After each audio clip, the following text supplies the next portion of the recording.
What the fuck was that?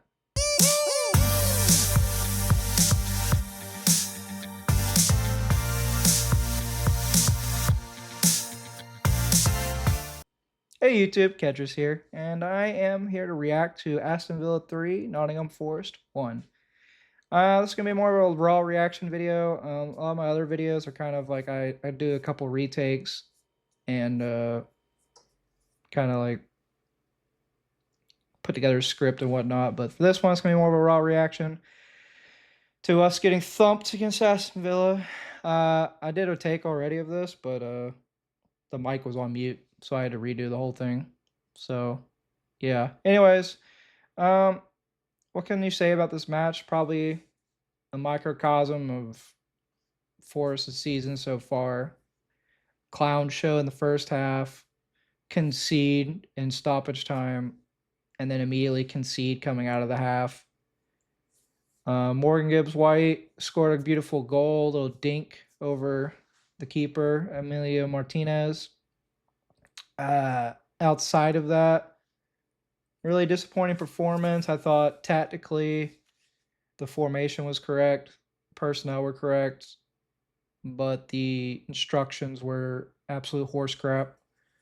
And there was nothing done to rectify the obvious flaws in our game plan. But that's that's down to the manager. I don't rate him, never did. So I can't expect him to make those kind of adjustments to win us these kind of matches. Moving on, now that we've talked about just overall, getting into the players and how they played individually. Shout out to SofaScore, by the way. Great app. I suggest anybody who kind of wants to look at stats and stuff, it goes into it, and talks about like positioning and all kinds of stuff. So if you want to really kind of get into the nitty gritty of what really kind of got it and happened in the match, then you can go here. I really recommend it. I guess we'll start from the front, work our way back. Igor Jesus got absolutely owned by what's his name? Kwanzaa, whatever. Got utterly dominated physically. I don't think he won a single ball. I think he should have been subbed earlier. I don't like this target forward kind of play style we're asking him to play. I don't think that's his strong suit or his game. I think I would rather him play more of a false nine kind of position where he kind of peels away from the center backs to get the ball and then lays it off. Kind of like a Firmino type thing. I think his passing is good. I just don't think this target forward business, yeah, he's good at it because he's a good player. But it's not really for him. I thought he had an underwhelming performance, but I mean, I can't really blame him. He was kind of isolated. Moving on to Morgan Gibbs White. A lot of people are sagging on him. Like, he didn't play bad. He scored the goal. I'm not saying that just because he scored the goal, but he also was doing really well at tracking his runner. That's why you didn't really see Tielemans like involved much in the match. And even though Maatsen kind of got the best of Hutchison sometimes and got down that left wing, it didn't really do much with it. The threat came more from McGinn and Cash, that side of the pitch, especially when Bako switched over. And you had Hutchinson on the left for a while there.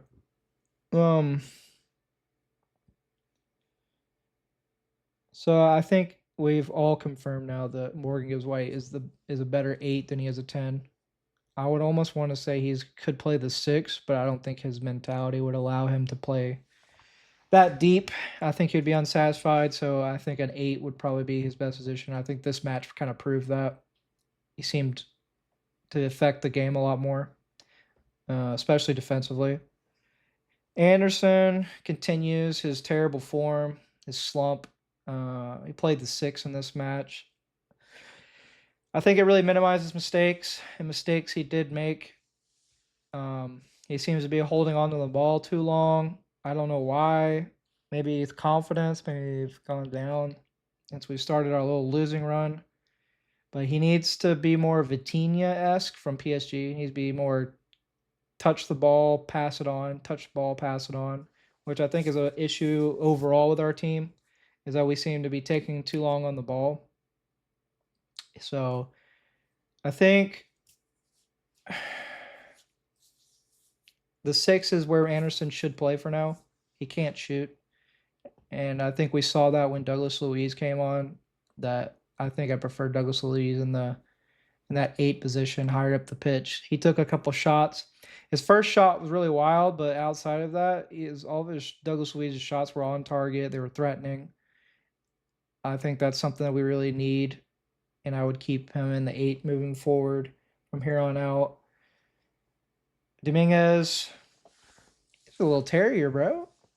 I have no complaints about Dominguez. He works hard. He defends the best he can. I don't attribute any of those goals we conceded to him being lazy or not tracking anybody. As more of like the wingers. Just the wingers and fullbacks in this match were very isolated, and they kind of showed in the tactics that are for some reason the instruction for our wingers was stay high, like track the fullback to a certain point, but then let him go. And I noticed that with both wingers. But the issue then became that once they let the fullback go, they didn't like climb the pitch to like create a threat of a counterattack. And so what would end up happening is that Hutchinson would stop, or Backwell would stop, the fullback would keep going. Ina would be tucked in, or Williams would be tucked in towards the center backs because the wingers would be inside. And then Morgan Gibbs White and Dominguez would be tracking Kamara or Tielemans, and you'd just have Matson and fucking Cash sitting out here on the wing, unmarked basically, putting in world class. Like at this level of football, if you're given time and space like that, almost any player can put in a high quality cross, and that's what happened a lot. Moving on from that, I already talked about Backwell and Hutchinson. There were non-factors in the match. I think it was an instruction for them not to track the fullback, so I don't blame them.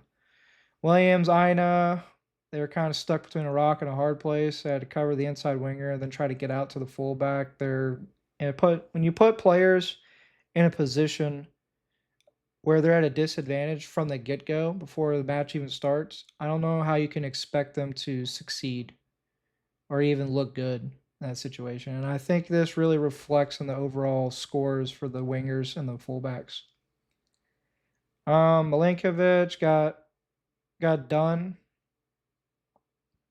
I don't, bro. Milinkovic is not Murillo. He doesn't have the pace of Murillo. He doesn't have the aggressiveness of Murillo. Milinkovic is as old school center back as you can get in the modern age. He's got no recovery pace, and he's not really good one-on-one in the open field, to be completely frank. Milinkovic's strengths are keeping the play in front of him, making tackles when necessary, stopping shots when they're in front of him, and getting crap out of the box. If you've noticed, a lot of teams cross towards Murillo's side more because they know Milinkovic is a giant who's just going to clear that crap. So expecting him to be a Murillo to win these 1v1s and track back like that is, I think, naive. And I've seen that a lot in the community where we're like, oh, he's crap, he can't keep up, he can't do this. You have to play a player to their strengths. And I think Milinkovic, his strengths are dominating strikers physically. I think he locked up Holland.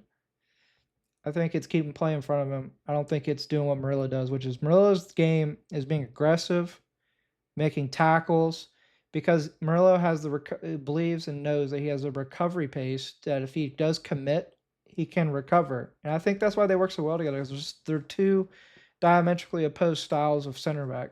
And I think people need to quit shagging on Milinkovic so much and realize that like 1v1 is not his strong suit at all. Moving on to the goalkeeper. What a clown. I mean, what can you even say to such a blunder like that? I and then he cried afterward. And I know we live in the day and age of men can express themselves emotionally. But when you're on the pitch, you're battling your opponent. You're a warrior fighting against the opposition. And for you to sit there and cry like a bitch boy, to me, is unacceptable and, in fact, embarrassing. I know people probably have sympathy for him because he shed tears, and we seem to be in a state of society where emotions are valued more than logic. You can't fight the enemy and have the enemy respect you if you cry. I'm sorry. That's the way it is. It's the way it is. Deal with it. Substitutions. Savona came on, was pretty solid. Like I said many times, I think he's a quality depth player.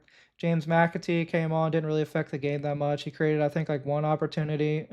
He just needs to go to La Liga. He doesn't have the physicality for the Prem. The only reason he worked in a Pep system was because Pep system slows the game down, and that's kind of where his game is.